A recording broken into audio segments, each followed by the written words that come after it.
Good evening, day walkers and night stalkers.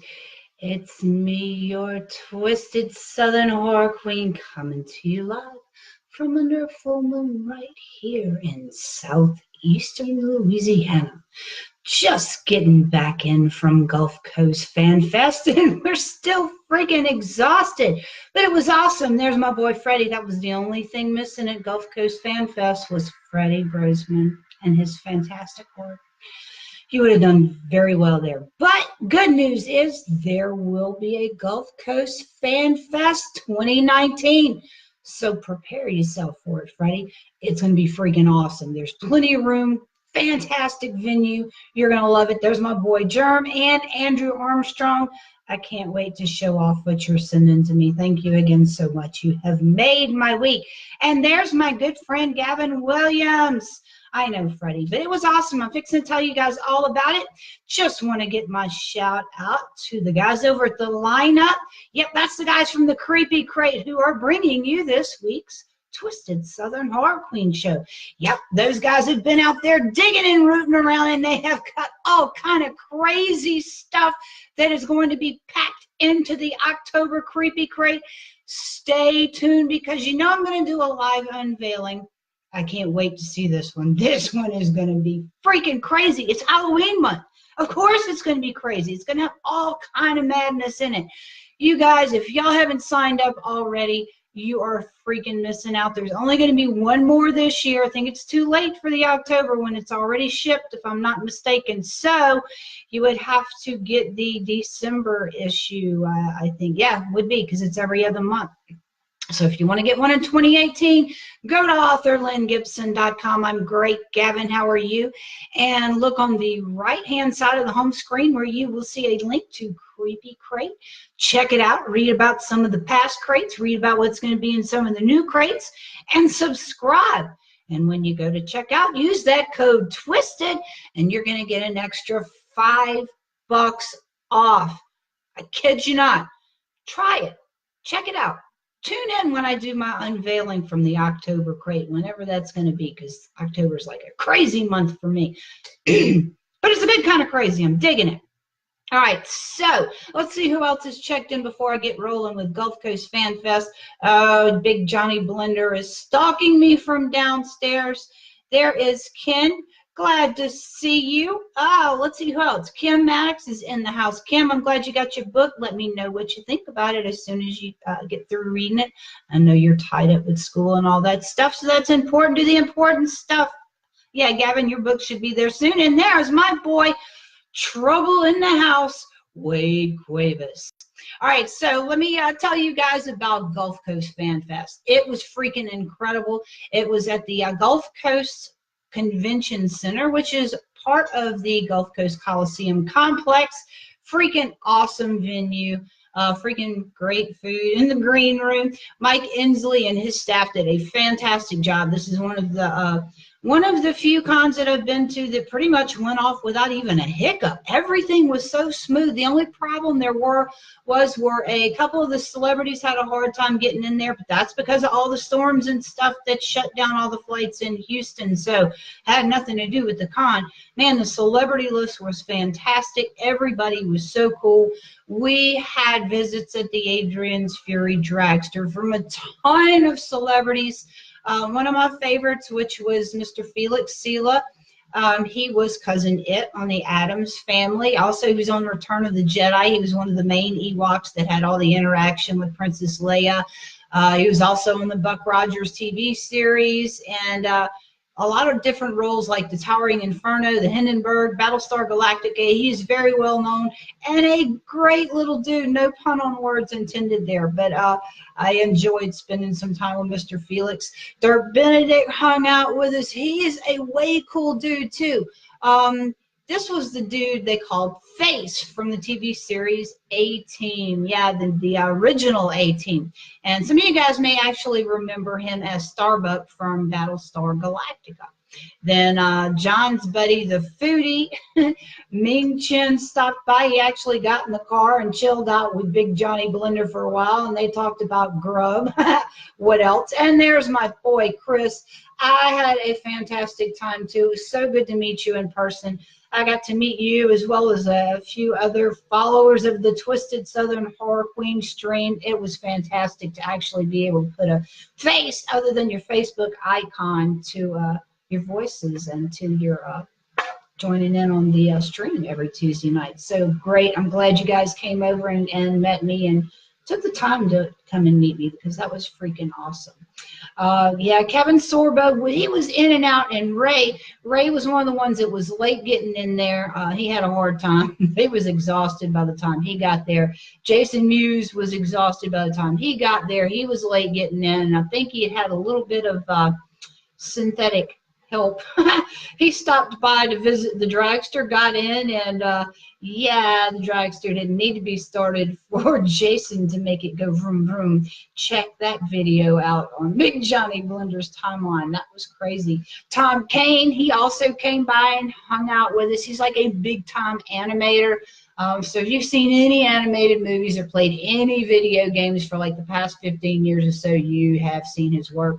And then Mr. Ken Kelly, which is also a personal hero of mine, he stopped by and he was a sweetheart. He's done a ton of animation and comic book work as well as album covers. I didn't know he had done the album covers. He did Kiss's Destroyer and Love Gun album cover back in the day. So that gives you an idea of his work. Sam Jones talks more than Big Johnny Blender, but he came by to see us as well. He was the original Flash Gordon, and he's been in a ton of different movies and TV series as well. I don't have time to list all of Sam Jones's credits, as we'll be here all freaking night long. But yeah, very cool people. Everybody was just a pleasure to hang out with. Very people. You know, the staff too, they just bent over backwards, make sure you had everything you needed, take care of us and all that stuff. So it was a fantastic event. Definitely hoping that we'll get back invited back for next year.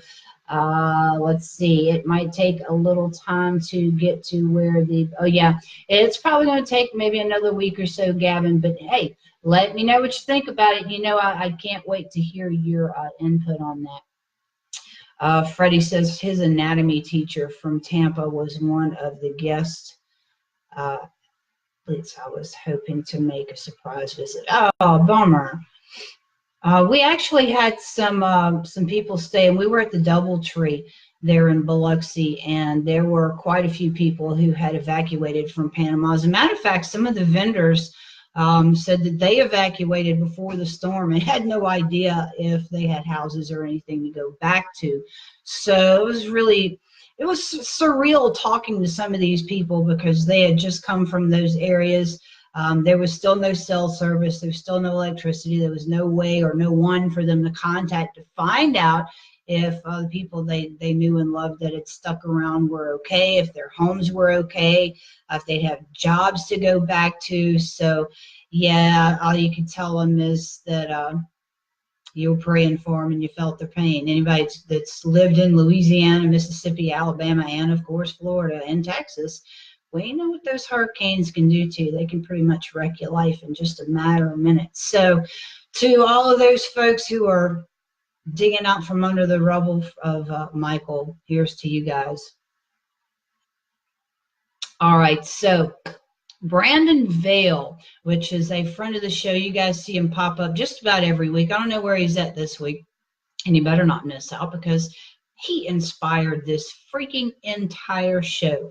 He messaged me a few weeks ago, and he says, I'm staying at this haunted hotel in Victor, Colorado. Have you ever heard of it? And I'm like, no, it's not ringing a bell. So I started, I said, send me some pictures. I want to see what it looks like inside. So he messaged me some pictures, and the hair on the back of my neck started standing up just looking at these pictures from this hotel. I'm like, okay, yeah, there's definitely something going on here. I got to do a little bit of research. And y'all know I love to do my research, right? So I looked up the hotel, and it's actually the Victor Hotel in Victor, Colorado. and found so much crazy stuff with this hotel. I also kind of went out in the area around it and was not disappointed. There was even more haunted stuff around it. So we're basically going to spend the night tonight in Victor, Colorado and the Cripple Creek area surrounding it, because there's some freaking madness going on there. Surprised me because I'd never really heard of this joint. So like I said, Brandon took a whole lot of pictures for me, and definitely want to thank him for hooking me up with this haunted joint anyway. So the Victor Hotel was first built in 1894 by the town founders, which were the Woods brothers. And this little mining town was pretty much kicking ass as far as the gold rush was going. It was kicking out some serious dollars. So folks were coming from all over the place to come and test their luck, see if they could make $1 million overnight. Well, there was in the original hotel, there was a bank, and it was in the first floor.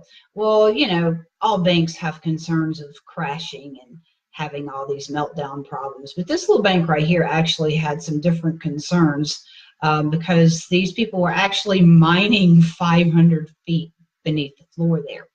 So yeah, a collapse there would have been a whole different flavor of collapse for this little bank, but it was holding some serious assets there for quite a while. Well, there was so many miners that were hanging out in this little town, and it pretty much just sprung up overnight, like most of these mining towns did back in the day. There, of course, was nothing there to service them and nowhere to house most of them. And some of these dudes, of course, you know, there's a saloon because, you know, other than a bank and a place to eat, the next thing you got to have in one of these places is a bar, right? That's your biggest money maker. Where do you think those folks is going to spend all them gold nuggets at? They ain't all going in the bank. So yeah, a lot of these people were actually paying $1 a night just to sleep on the pool tables or on the stockroom floors of these local saloons after hours, which I'm not real sure there was a closing time back in the day at these old mining town saloons, but apparently there was, or either these folks just slept through it.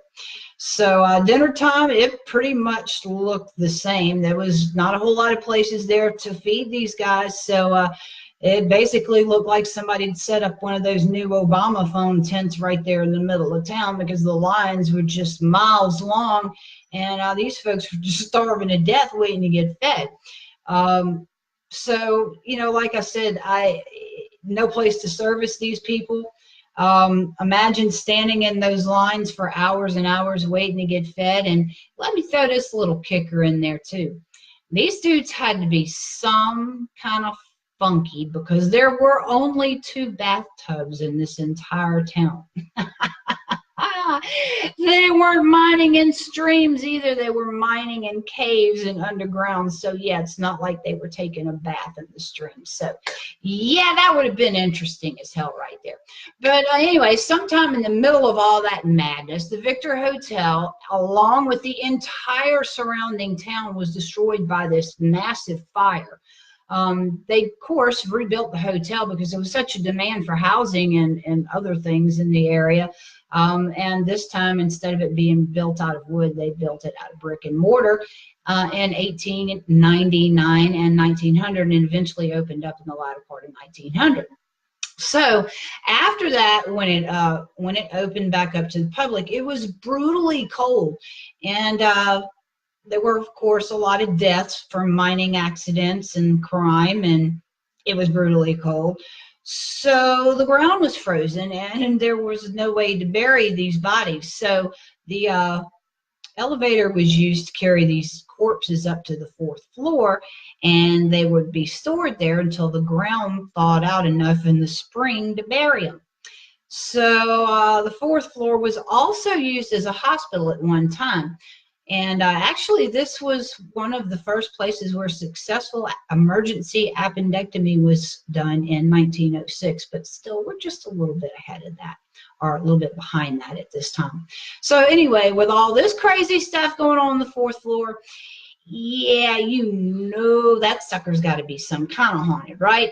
Well, by 1908, the hotel had added on a jewelry store and a grocery store and a soda fountain. And as the years went by, different businesses would occupy those spots and they'd kind of swap out. And then, of course, later on, there came the Depression and the bank did eventually fail. So for years after that, as most of these old hotels did, the Victor started sliding into this state of disrepair, and it was pretty much just crumbling and looked like holy hell.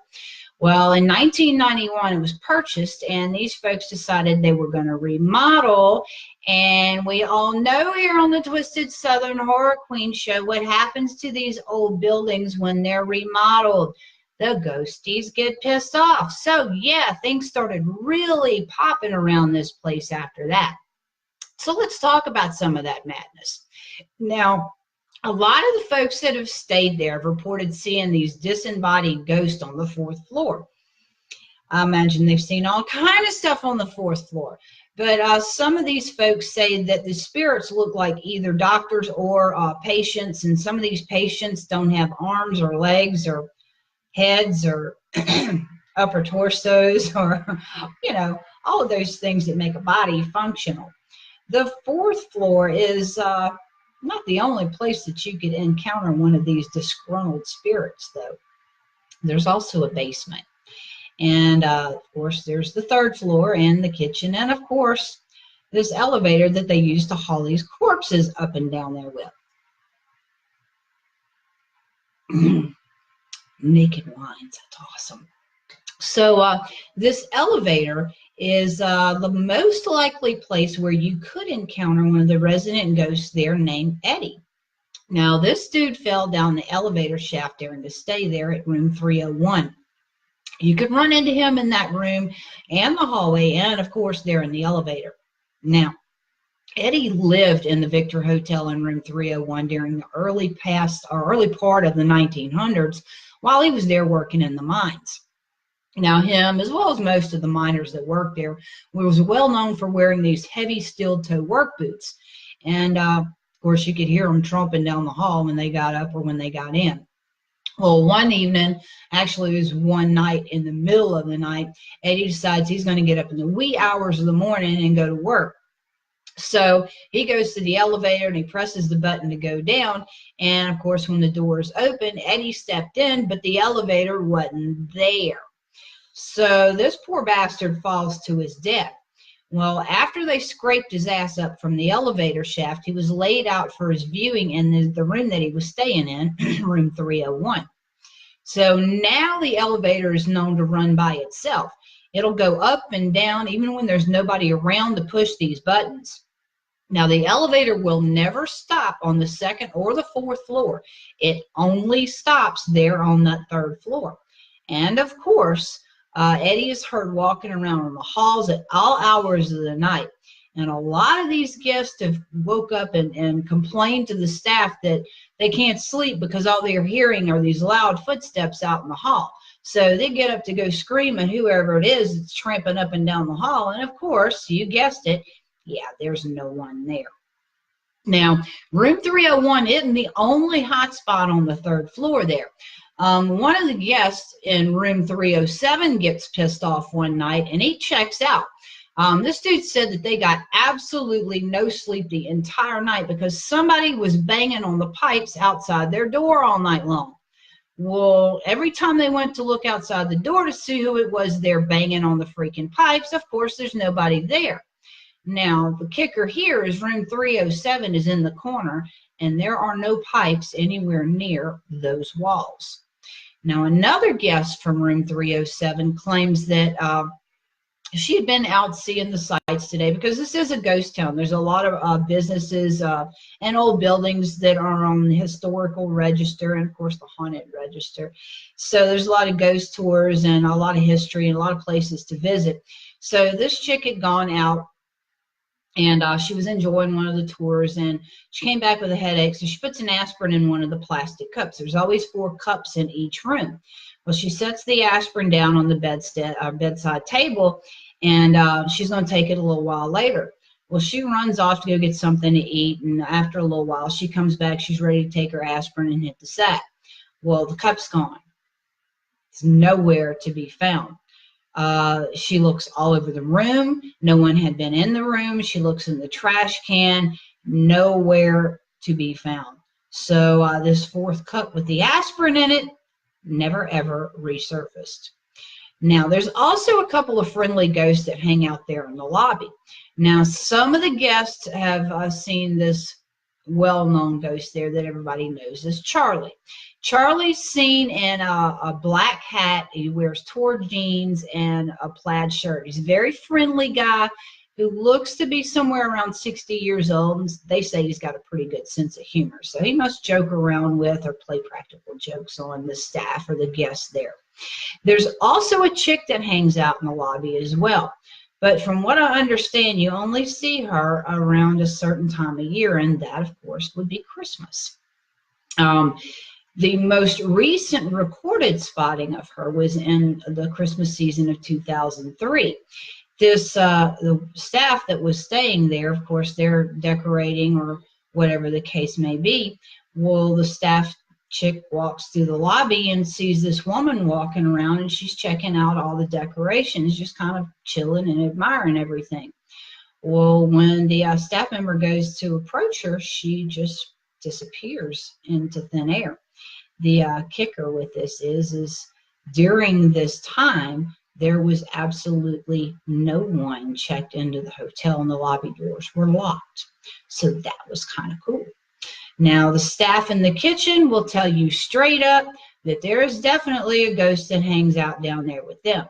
Now, he or she is never materialized for them to see he or she or whatever the case may be, but they do occasionally make their presence known by throwing pots and pans and utensils, and occasionally they do hit one of the workers there in the kitchen with one of those pots and pans and utensils. So maybe one of those evenings where you have to dodge things. Hey, Roddy and Lori Owens are in the house. Glad to see you guys. Gavin says he's done his sharing. Thank you, Gavin. It's because you're freaking awesome. There's Glenn Harrison from Hardcore Paranormal. Glad to see you in the house tonight. There's Stacy Abernathy. Stacy's got a new novel out. Check her out on Facebook, Stacy Abernathy. You see her name right there. She's a pretty damn good writer here from Louisiana. Give us a little teaser here in the comments so they know exactly what you write. Hey, there's my boy Joey. Glad to see you hanging out. It's October. Hey, that's a vampire Christmas for me. John, glad to see you joining on board. All these folks right here on the crazy train. Doug Smith. We got some killer shots of Bill Gibson waxing Christine with diamond shine over the weekend. Hope you got a glimpse of those on Facebook. Jody Parker, glad to see you hopping on board. And who else do we have there at the bottom? I can't quite get it to go down far enough. Brett is all I can see on it. Hey, Brett, glad to see you joining us tonight.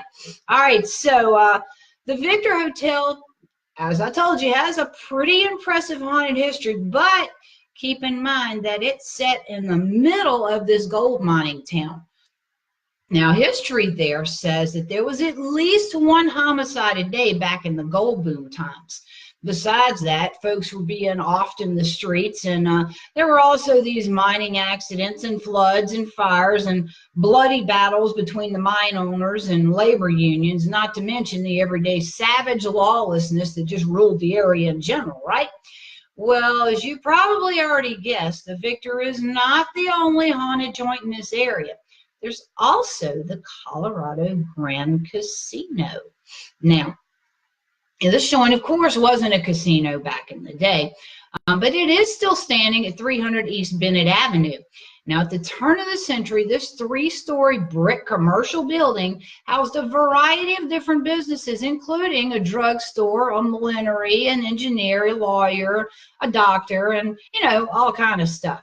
It was one of the top-notch places in town, and if you were a high-dollar retailer or anybody that was somebody, this was the building where you wanted to have your business because it was supposed to be the finest joint around. Now, over the years, this building also housed medical offices, a Masonic Lodge ballroom, and, of course, one of the ones that I find the most interesting, a mortuary. Now, today, folks swear that they can hear the sound of these slot machines there, but it gets better. There's a resident ghost there that's named Maggie, and she's been seen around this spot for decades. She usually pops up on one of the top 2 floors of the buildings, but folks can definitely hear the sounds of her high-heeled shoes echoing down the halls of many different floors there. They say she looks to be about 25 years old, and of course she's dressed in turn-of-the-century clothes. She's wearing one of those long bustled skirts, and of course those high-heeled boots. No, not thigh highs, guys. Get them out. Get that out of your mind. She appears with her hair piled up on top of her head, and she's known to leave the scent of a rose perfume behind, even when she's not seen. Now, some folks have been lucky enough to have heard her singing and seen her dancing in the old ballroom. Now, her voice is said to have a rather stunning soprano range, and she's known for belting out some old Irish folk song. Now, at the casino itself, the security guards have often reported seeing Maggie along with a gentleman friend playing on these slot machines after hours. She's also been caught on the security cameras tapes. But after being viewed and verified and documented and stored away, those tapes mysteriously disappeared. There's also another hotel in the area that's called the St. Nicholas, Hotel St. Nicholas. That's in Cripple Creek. Now, this joint was originally built as a hospital by the Sisters of Mercy in 1898. Now, those chicks were living there along with the kids that they were trying to school back in the day. Later on, they added a ward on for the crazy, insane folks that lived there in the area. This joint actually stayed open until the mid-1970s. But after that, it just kind of sat there and rotted for decades until somebody purchased it and decided that they were going to turn it into a 15-bedroom bed and breakfast. Yeah, you just know there's all kind of madness going on after that. Let's see, who am I missing here? Ricky's in the house. There's Ricky. Glad to see you. Alan Wilson from Picayune, Mississippi. How are you doing? Michael James Ryan is joining in. Thank you so much. Tell your man in the background corner to liven up. No, John, we don't want him to go there. Freddie said, enjoying the show. Keep it up. Thanks, Freddie. I appreciate it. Gavin, you're awesome as well. He says he's loving the stream. I think we all just need to kind of hook up, carpool, fly in. Except for me, Mama don't fly. But we need to go spend some time in this Victor Colorado / Cripple Creek area because there's apparently all kind of stuff there that we've been missing out on. I'm a Twisted Southern Horror Queen, and I didn't know anything about all these haunted joints. If it hadn't been for Brandon Vale, we wouldn't be hearing all these crazy haunted legends right now. Now, so anyway, this Hotel St. Nicholas that was built by those nuns or whatever the case may be, it's said to be haunted by a bunch of spirits, which of course include those nuns and some of the children that were there, as well as some of the lunatics from the mental ward. Now, the most often seen ghostly resident there is one that's referred to as Stinky. Stinky hangs out at the back staircase of the old hospital.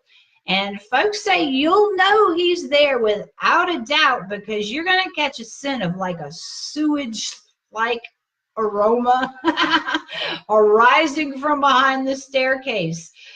Kind of reminds me of a little dude that works for John. Anyway, they say when he appears or when he does materialize, other than the stench that reeks from him, that he looks like an old miner, with the exception of the fact he has no upper body. It's kind of missing. The head's there, the legs and feet are there, but there ain't nothing in between. I don't understand. But anyway, there's also another commonly spotted ghost. This one's a little boy that's known as Petey. And he's got a habit of stealing folks' cigarettes. So if you go around there and you're still smoking, don't lay them cigarettes down anywhere because Petey's going to come and snatch them. He's also got a habit of snatching other little trinket-like things like keys or, small little items that you might have with you, maybe a cell phone. They don't stay missing for very long. The cigarettes never turn back up, but the other items that he has a habit of snatching will eventually turn up somewhere there on the property in some weird place. So if you're lucky, you'll get it back while you're there. If not, sometimes the staff is kind enough to ship things back to you when you go home. There's also another joint there called Buffalo Billy's Casino. Them folks wasn't going to let that gold get too far out of that area, were they? Between the bank and the brothels and all these casinos and saloons that were in this little now ghost town, they're going to make good and damn sure that gold stayed one way or the other, right? Well, anyway, back in the day, Buffalo Billy's Casino was known as the Turf Club, which amusingly enough, at that time, it was a gentleman's club. Yeah, they had those back then too. Well, anyway, somehow the spirit of a 6-year-old little girl named Lily came to hang out there. Obviously, she wasn't part of the men's club scene unless maybe she was the child of one of the chicks that worked there. But this little girl, Lily, is sometimes spotted on one of the upper levels staring out of the windows down into the streets. But usually she's seen sitting on the staircase holding a little rag doll in her arms. Now, folks say that she looks convincingly real. Of course she's real, but they say she looks lifelike, as in has a pulse.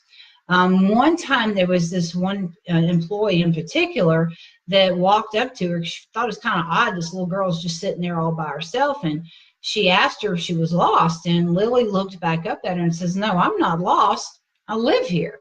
So the employee goes to go grab the security guard standing over in the corner and get some help, but by the time she gets to the corner and turns around to walk back, little Lily is gone.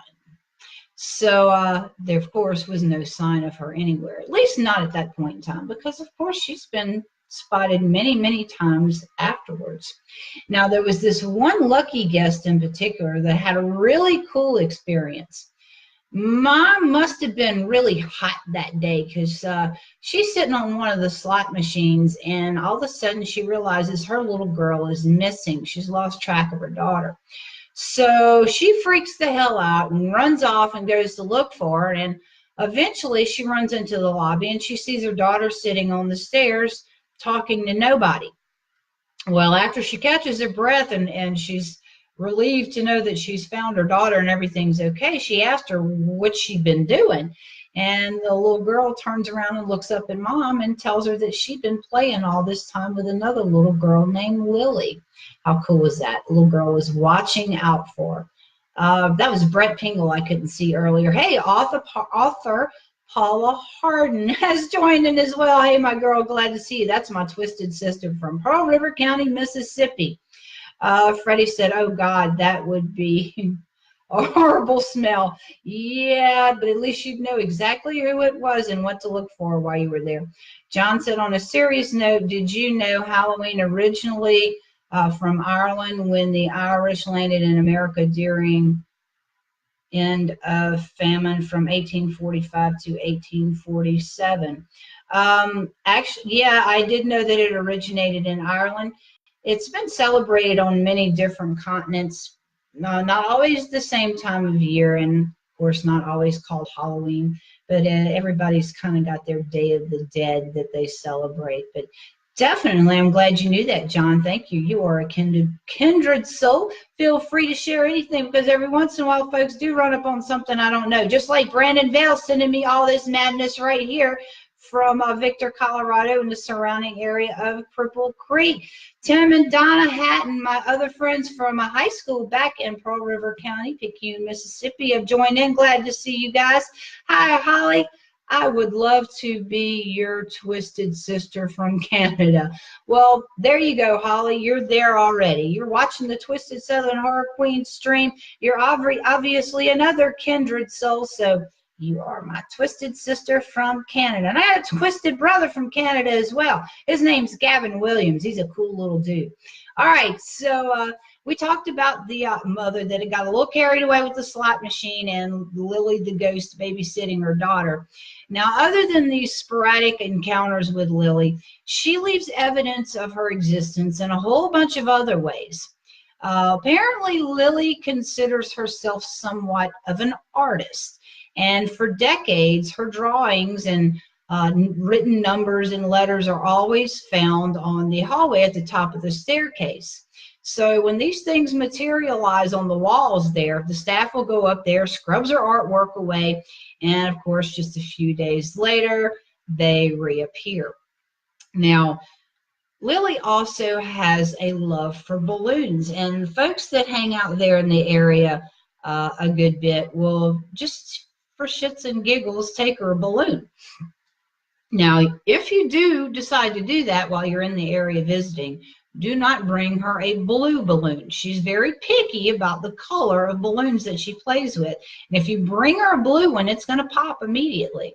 Now, folks will leave the balloon either on the stairway or in the hallways for her. And if she decides she likes the balloon or she's in the mood to play, which typically the thing here with her is she likes the red balloons and she likes purple balloons. So if you go to visit her, remember that, red or purple balloon.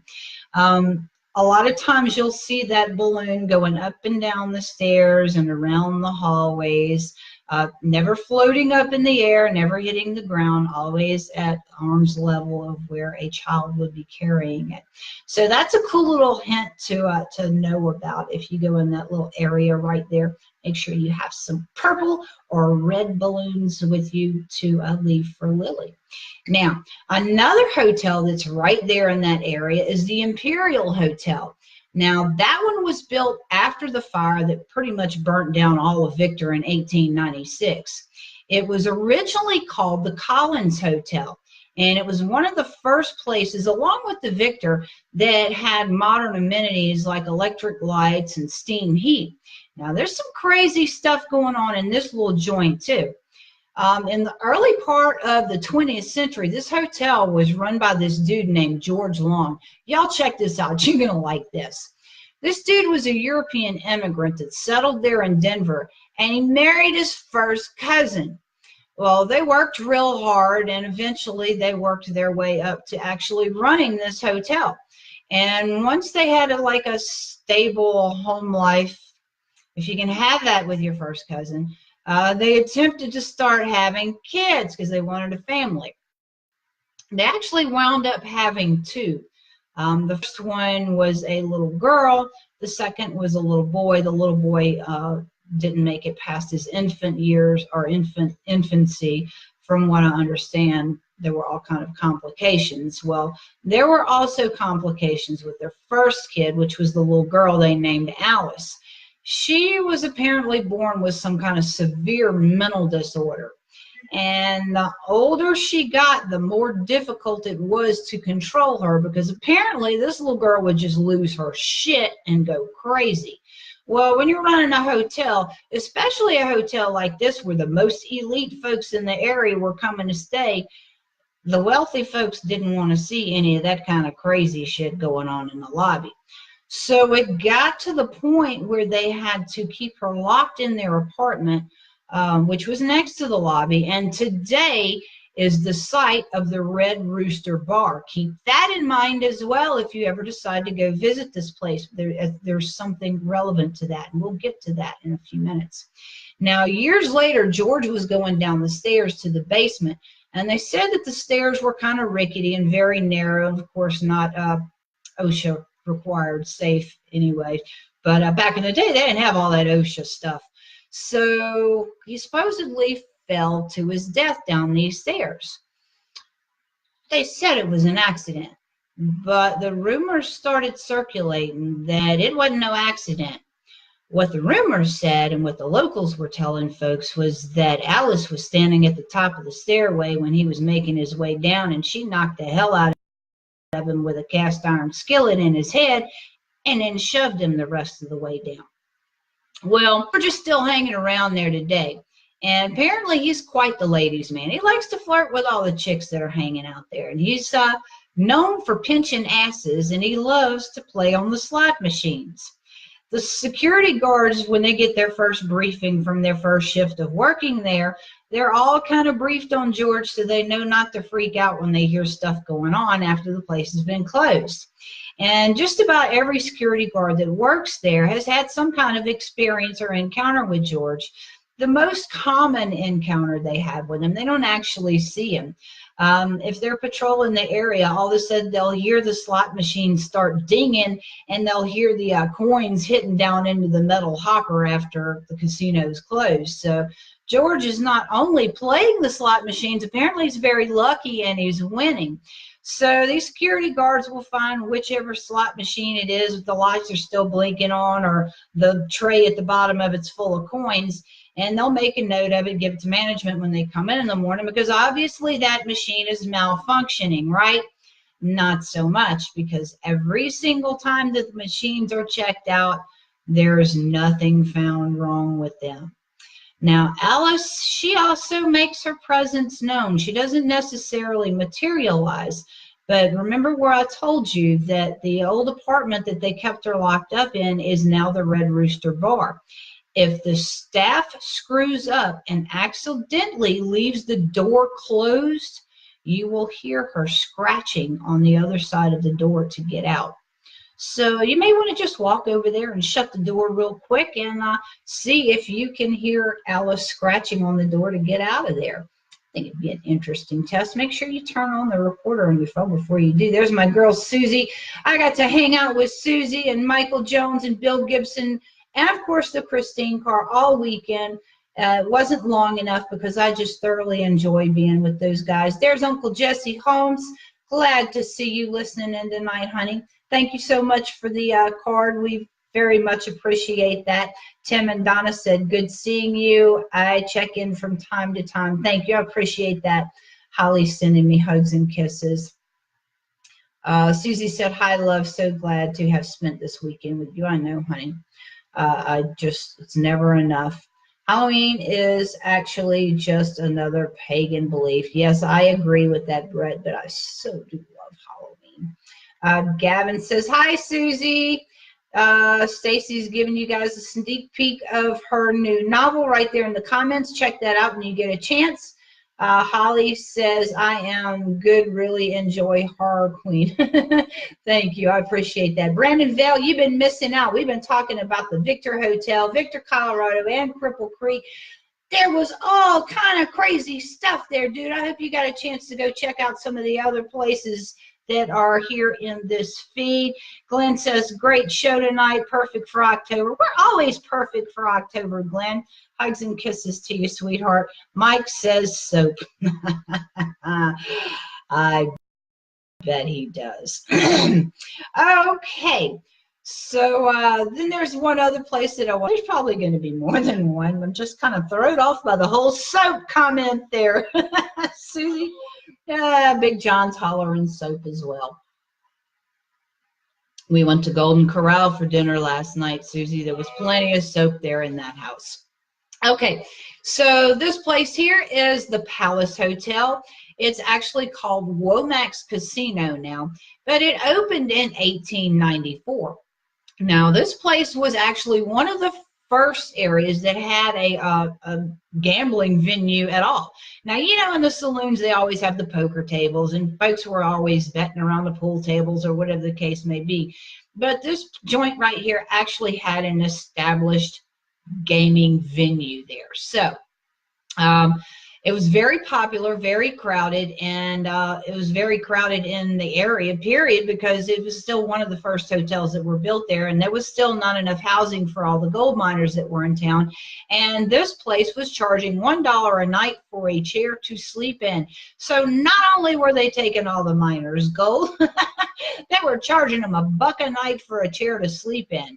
That was a lot of money back in the day. That's like 50 bucks or so now. I'm not paying 50 bucks to sleep in a chair. It better be one hell of a chair, y'all. You hear me? Anyway, the original building didn't survive the 1896 fire. Of course, not much of anything did. But you know they rebuilt this bad boy here. Now, By the turn of the century, that little hotel was owned by Dr. Chambers and his wife, Miss Kitty. Now, the doctor was busy as hell taking care of all the folks there in the area. There was all kind of injuries and, well, you know, when you're mining, there's all kind of dangerous stuff going on. And then in the saloons, people are beating the hell out of each other. That doctor was busy as hell. He was taking a lot of gold too, I'm sure. So while he's out there tending to all of his patients, Miss Kitty's running the hotel. Now, Miss Kitty was OCD like me, and she took a whole lot of pride in the services that were being offered to her guests there. She made sure there were lighted candles all over the place and fresh flowers, and she even had the staff go and do turn down the beds every night for their guests. Now, when Miss Kitty died in 1908, she was in her room, which of course is room number 3 of the hotel. She wasn't ready to leave, and folks say that she is still there. Now, over the years, guests have told a whole lot of stories about how she's continued to provide this fantastic service to all of her guests by making sure that the candles that are sitting around are lit, and even sometimes turning down guests' beds. Other folks have reported seeing Miss Kitty dressed there in the room. She's wearing a old-fashioned white nightgown, and her hair's down over her shoulders. If you don't know a whole lot about this day and time, women didn't wear their hair down unless they were going to bed. It was just not the thing to do. It's not that it was the style, it was just unacceptable. Women wore their hair up. So with folks seeing her in the white gown and seeing her hair down and draped over her shoulders, that definitely says that she was getting ready for bed. So that's kind of cool. I thought that was a cool little kicker right there. Now, Miss Kitty's also been spotted in the women's bathroom. She is seen sitting in one of those high back chairs that's positioned back in the corner. Of course, she's prim and proper, and she's dressed in a Victorian style dress. They say it's black and green when she appears in color. Now, usually they say that she is very vivid, but she's only seen as a reflection in the mirror. So you're going in there and you're primping or whatever, and you look in the mirror and you can see her plain as day sitting behind you in the chair. When you turn around to see Miss Kitty, she's gone. She doesn't like to be looked at face on, but she'll sit in that chair as long as you look at her reflection in the mirror. So I thought that was kind of cool. Now, I did find a couple of stories from some locals there, and I thought they were interesting enough to where I would read those to you. There was this one employee that worked at Johnny Nolan's restaurant. Now, check this out. I'm going to read her story as it's written. She says, one night when I was closing up, I saw a little girl with a blue dress and white buckled up shoes just standing by my supervisor's office holding a stuffed animal of some kind.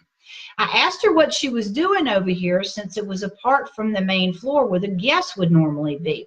She said she was looking for her daddy. So I thought maybe the supervisor was her dad. I didn't know. I put my hand out and I asked her to come with me and I'd help her find him. She just looked at me and said she couldn't leave or she would get into trouble. Now, at that time, my supervisor was walking up behind me, so I turned around and I asked if this was his daughter. He looked at me and he laughed.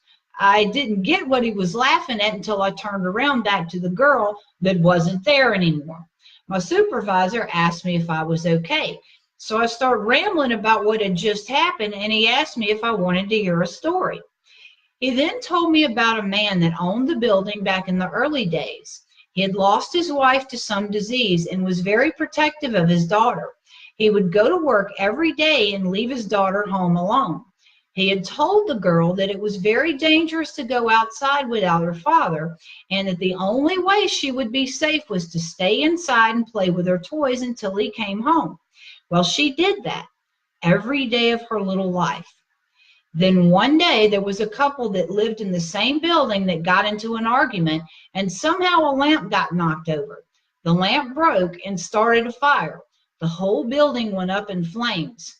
The little girl never made it out because she was told the only way she would ever be safe was to stay inside until her father came home. And to this day, she's never left. Now, with this young lady telling her story there from her work experience, you can put one and one together real easily. We all know that the town was destroyed by fire. We all know that this particular hotel was burned down and rebuilt. It would make perfect sense that this little girl would still be hanging out there in this building on the same ground where the original building was. So I just thought that was very interesting. Also, there is one more little story that I wanted to tell you about. This was about somebody that tried to do their own personal little ghost hunt at a house in Cripple Creek. This is very interesting as well. Now, this encounter occurred during the summer of 1973 in Cripple Creek, Colorado. My father had fallen in love with the town and consequently moved all 6 of us, kids, lock, stock, and barrel, to the high country of Colorado. During the summer of 1973, my sister, myself, and her boyfriend decided to sneak inside a supposedly haunted house. We found a back door that was almost too easy to move, and we went inside. This house was a 2-story Victorian turn-of-the-century brick with some of the original antique furniture still inside. So we start roaming around the house, and we're laughing and making jokes. When I opened the door to the cellar, that's when we started hearing the sounds of silverware clinking on plates, then voices combined with music from a bygone era. There was no electricity being serviced to this place, so we couldn't figure out how we were hearing all these sounds. Well, they just kept getting louder. In fact, it got to the point where it sounded like there was a party of some kind going on. Months later, this very same house was purchased by a wealthy author whose name I can't mention. Afterwards, several parties were held there. One night, during a particularly raucous evening, a young woman ran from this house screaming. Once her friends caught up with her and asked her what had happened, she told her friends that the figure of a miner had materialized by the fireplace. Others later reported seeing a distinguished-looking Victorian-era gentleman at the top of the stairs. Years later, I came upon an article that described how the unconventional electrical genius had conducted a number of experiments in Cripple Creek. The same writer who purchased and was living in the house at the time confirmed it was, in fact, Tesla's residence at one time. Tesla was well known for researching and believing in life after death. Wasn't he, though? Tesla was in Cripple Creek. Would you have ever thought that? Gavin says, Lynn is amazing. I love you, Gavin. You're a sweetheart. She wants the guests to be happy with the service. That's right. She's still doing turn-down service. Let me tell you, Mama don't even like making beds. Susie says, we are in Morgantown, West Virginia. You guys made good time. I'm so sorry you're having to put up with Bill and Mike, and I'm not even there to defend you. Lord have mercy. I'm glad you got your prescription filled while we were in Biloxi. All right, folks, so that's about all I've got for you tonight. So if you've got any haunted history or urban legends that you want to hear more about, maybe in your neck of the woods, maybe somewhere halfway across the world, drop me a line and let me know about it. I love doing research, and I'd love to maybe research some stuff that I've never heard about before. If there's something common, don't be scared to ask about that too. Chances are I've already researched it, so I'll be glad to fill you in on it. There's a lot of new listeners on the show every week, so just because some of the older guys that hang out with me have heard it, it may even be worth hearing again. We got to give the new guys a chance to hear it as well. In the meanwhile, if you need to get your scary on in the middle of the week, and you just don't feel like waiting until next Tuesday, you can always go to authorlynnGibson.com, where you can find my books, my blog, and of course, at the edge of the page, you will find the Edge tab, where you can listen to the most badass rock and roll on the planet. We have a place there where you can stream live, and we also have a free app that you can download to your Android device. And of course, 1 second before we cut off, I've got to do some shameless self-promotion. I sold out of this book right here. My first shipment This is my second shipment that came in about 20 minutes before the live stream started. I was tickled to death to get them because I've had people asking for them, and I hate saying I don't have any more. So I do have some more of the Legend of the Dark Man. If you want one, message me. I've already went ahead and ordered a third shipment, so we make sure that we have plenty when we get to Night Risers in E-Town, Kentucky on the 28th and the 29th of this month. So we're in that neck of the woods. Come hang out with me, Big Johnny Blender, and the Adrian's Fury Dragster. We'll be there in all our gory glory. All right, folks, until next week, y'all keep it creepy, because you know good and well that that's what I'm going to do.